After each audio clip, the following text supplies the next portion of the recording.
Hello my dear friend, how are you doing today?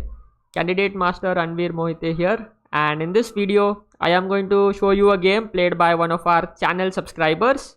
He's playing with the white pieces. He's rated around 907 as you can see from the thumbnail of this video. And as we review the game, I am going to share the things that they did well and that, let's say, a chess master would also play, and at the same time I'm also going to share the things that it didn't do well. Okay, and I'm gonna offer my suggestions and highlight some typical mistakes that happen in this game. White opens with d4, d5, very good. Knight c3, knight f6. Now knight c3 is not a standard theoretical idea, but it's fine. At this stage, at 900, I don't think you need to learn opening theory. All that matters is developing your pieces, following the opening principles, and this move does that, so good. Bishop g5, good. h6, and now white captures bishop into f6. Now generally I don't recommend giving up the bishop for the knight, okay, but in this case it is still a fine move to play, because even though you're losing the bishop, what happens is you're doubling up the black pawns here. Okay, so yeah, it is not the most precise move, I would say. It's not bad, but it's not precise.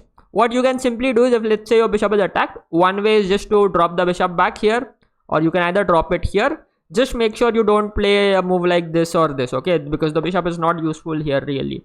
But bishop f6, still a fine move, not very bad. ef6, e4 opens up the position. Opening up a position basically happens when, let's say, the fewer the pawns, the more open the position, and e4 is offering a pawn trade.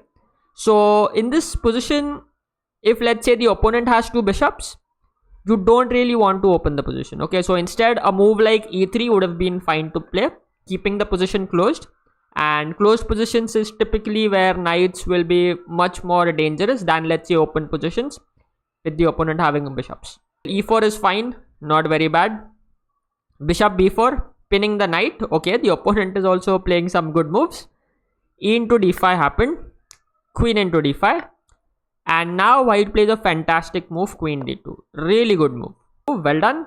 Knight c6 was played in the game, hitting this pawn, and now to defend it, white plays the move knight c3. This is a mistake. What should white play instead? Think about it. Pause the video and think about it. The simple move here is just to gobble this free queen. Okay, yes, you lose the queen, but what happens is you can simply capture back the bishop, and now you are left with an extra minor piece. That was, I think, the whole point of playing queen d2, to basically unpin this knight so that this knight could move and actually hit the queen. Yeah, knight f3, not the best move. Queen e6 check happens, so bishop e2 was played in the game, very good move, developing a new piece, and at the same time there is a very nice threat that white sets up. Black plays the move bishop d7, not seeing white's threat, and white plays here long castle, which is again not the right move. That is a mistake. What would you play instead? Think about it. Whenever there is one square between two enemy pieces, you often have a chance, or you could often have a chance, to create a pawn fork by pushing your pawn. Now the pawn attacks the knight and the queen, both of them diagonally, and you're gonna win one of the piece. Okay, most likely you're gonna win the knight, because let's say they move the queen, they're simply losing this knight. I can understand why white didn't see it, and a common reason for this is because their tactics weren't sharp enough, and the only way to make your tactics sharp is to, you know, train for them. I'm not gonna dive into the details of how you want to train your tactics. I'll attach a link in the description if you want to check out how you can improve your tactics. But trust me, sharpening your tactics will help you break out of 900 very quickly. If your tactics are sharp, you would see moves like d5. White long castled, black long castled, and now white plays the move d5. Now yes, white finally plays the move d5, forking the knight and queen, but in this case d5 move doesn't work, and I first thought that black is not gonna find out why. But black plays the most precise move here to refute this d5 idea, to counter this d5 idea. He plays bishop into c3. And now if you capture with the queen, which is what happened in the game, you lose this bishop. There is no knight to defend, and the queen was just moved to c3, and there is no queen to defend here as well. Okay. But instead you may say that okay, I will keep my queen here and I will keep protecting the bishop and capture with this pawn. Then black is going to lose one of the piece, right? Well, not exactly, but I don't know if black would have found this solution in the game. The thing is, black can play queen d6. And now if you capture the knight, it actually turns out your king is the one who's coming under a serious attack. King b1, bishop e6, boom. There is a threat of checkmate on a2 and there is a threat of capturing this queen. Game over, okay? Like for example, if white captures this pawn, black is simply gonna capture. Where does the queen go? Let's say the queen goes to e3, you save the queen. There is a forced checkmating sequence, and this is also a very typical pattern to remember. I think this is known as the Max Lange mate, if I'm not wrong. Bishop a2 check, king a1, bishop b3 check, king moves, queen a2, and yeah, queen c2 checkmate. That's it, game over.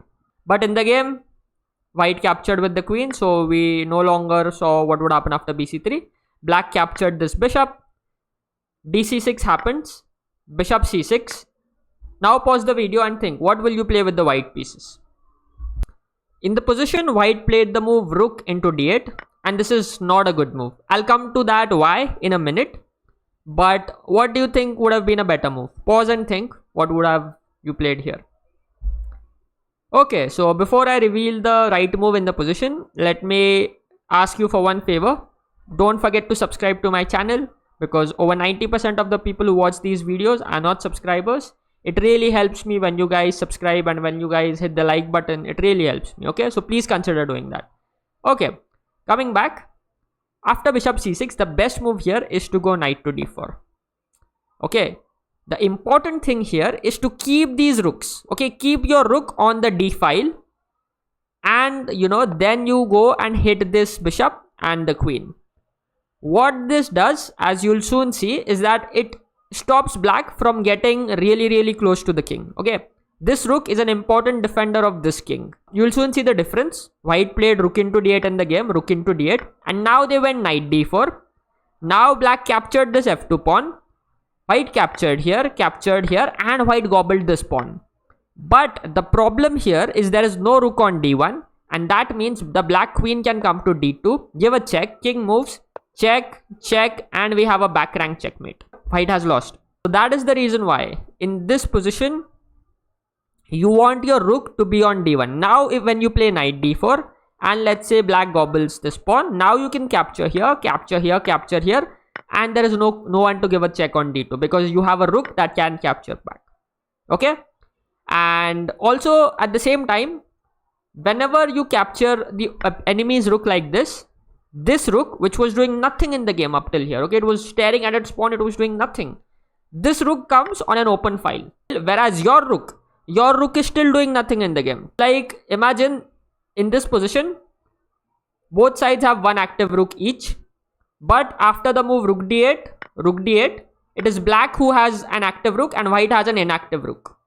Why would you want your opponent to get an active rook and keep your rook inactive? Okay, so bishop into c6, takes. This happened, knight c6, bc6, queen c6, and black played queen e3 check. The king went to b1 and black went queen d2. Both the sides are like one move behind in executing their ideas. Like let's say a master would have executed this idea in one move. Okay, like just queen f2 to d2, one move, boom. But it seems here that both sides are one move behind in executing the ideas, and that one move makes a big difference to the position.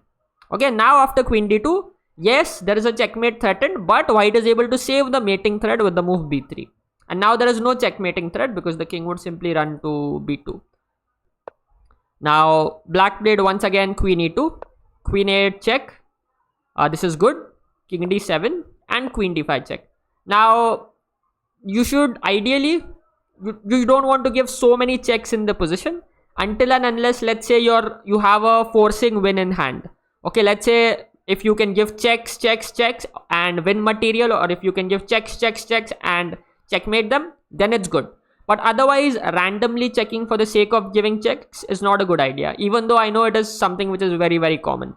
What you want to do here is, the queen is here, just gobble this pawn. Simple, free, healthy pawn. Just take it, just eat it. Because what will happen is eventually, there are two things that will happen. Either one side will be able to checkmate the other by using their queen and rook, Or if that doesn't happen, one of the pawns is going to become a queen, and that is going to make the difference. So you want to get rid of their pawns, because then that helps you promote your pawn to a queen. Okay, so that's why queen into a7 is something that, let's say, master would have played. Queen d5 check happened, king e8, and now there comes queen c6 check. Again, too many checks. Rook d7, too many checks. King here. Now once again, you can capture this pawn here. Okay, but okay, that didn't happen, and white played queen h8. Now queen h8 is a very, very bad move. Okay, it's like this queen here is doing nothing, and suddenly from here it goes to Guantanamo Bay, completely isolated, far away from the mainland. Here, what is the queen doing here? Okay, it doesn't have to be there. It should be gobbling these pawns, and even when you go on h8, the queen is anyway gonna gobble this pawn. So why did you leave this pawn then? Okay, so this is not a right move. It's like, yeah, you're just sending your queen into isolation. Black gives rook d1 check. Now remember, black could play rook d2, but white can simply defend with rook c1. So this is not still a dangerous threat. Rook d1 check happened. Rook d1, queen d1 was played, and king b2. This single queen can be a deadly attacker. It's the best attacking piece. But a single queen cannot checkmate the king on its own, especially when the king has so many escape squares. It's just impossible unless, let's say, the king is trapped in the corner here and the queen lands on c1. How this queen will be able to win? If, let's say, this queen gets a helping hand, and that helping hand can be in the form of a pawn, can be in the form of a piece. If this queen gets a helping hand, only then it will be able to create threats against such an open king. Black played queen d4 check, and white went king a3, and black played f5. Now black is playing very well. Okay, with this move f5, they are defending this pawn. Super smart move to make. And white played g3. Again, very bad move. Your queen should come back to the mainland from Guantanamo Bay. It cannot stay there. That is the whole point. You can play queen c8, this is fine. You can play queen b8 and hit one of the pawns, this is fine. Okay, but just get your queen out of this isolated place. It's doing nothing there. It's okay if you lose this pawn. Okay, even if you lose this pawn, but you manage to activate your queen, that is much better than, you know, just forgetting the queen here. In queen endgames especially, this becomes very important. How active is your queen is going to make a very big difference to the position. c4, c5. Once again, not the best move. As long as the queen is here, you have to somehow get it into the game. So c4 was played. Black played the move a5. Now this king could be in some trouble, because, you know, black has got some helpers around and the queen is in the game. White plays king a4, trying to escape with the king. Once again, I think the best move is just to, you know, get your queen somewhere in the game. It's either to c8, either to 8, and just start attacking their pawns. White played king a4, queen c3. Okay, now there is a very nasty threat and white has to see it. But now the queen comes back from Guantanamo Bay, and this is the time when, you know, the king gets checkmated. I hope you enjoyed watching these game reviews. If you would like your game to be reviewed, you can post it in the comments of this video. You can let me know in the comments and I'll be happy to check it out. Thank you very much for watching. The next video you can check out is right here.